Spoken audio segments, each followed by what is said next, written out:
వాళ్ళను వీళ్ళను చూచి బేరీజు వేసుకుని మేమిద్దరం ఒకేసారి ఉద్యోగం ఒకేసారి వ్యాపారం మొదలుపెట్టామండి, వాళ్ళు చాలా పైకి వెళ్ళిపోయారు, మేము చాలా దిగువ స్థాయిలో ఉన్నామని బాధపడనక్కర్లా. వ్యాపారం చేసే మెళకువ వారికి తెలిసింది. అదని ఇదని అనుకోవటం కంటే వ్యాపారం చేసే మెళకువ వాళ్ళకు తెలిసింది, వాళ్ళు అనుకున్న దానిని సాధించారు, లేదా వారు ఎంపిక చేసుకున్న వ్యాపారం వారికి లాభాన్ని తీసుకొచ్చింది. మన నిర్ణయాలు మన పోకడలు కాస్త నష్టాన్ని తీసుకుని వచ్చి ఉండొచ్చు. వాళ్ళను వీళ్ళను చూచి కాదు, దేవుని వైపు చూస్తూ మన జీవితాలను కొనసాగించాలి.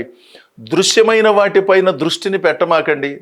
ఈ లోకములో ఉన్నప్పుడు కొంత దృష్టిని పెట్టక తప్పదు, కానీ అవి నిత్యములని భావించకుండాను ఏదో ఒక రోజు వాటిని వదిలిపెట్టి వెళ్ళాలనే భావనతోనే ఆ వైపుగా పయనిస్తూ నిత్యమైన దేవుని సన్నిధిని ఆశ్రయించి మన జీవితాలను నడిపించుకున్న రోజున మనము మన కుటుంబాలు అద్భుతంగా వర్ధిల్లుతాయి.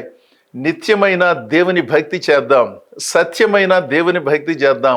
అప్పుడు దేవుడు స్వస్థతను, సమాధానమును, సంక్షేమాన్ని మనకు అనుగ్రహిస్తాడు, మనలను ఉన్నతంగా నడిపిస్తాడు. ఎప్పటికీ ఆ పద్ధతిని అనుసరించే మీలో అనేకులను అభినందిస్తూ, మిగిలిన వారు ఈ సంగతులను పరిశీలించవలసినదిగా అభ్యర్థిస్తూ ఈ నా మాటలు ముగిస్తున్నాను. దేవుడు మిమ్మల్ని అందరినీ బహుగా దీవించునుగాక. ఆమేన్.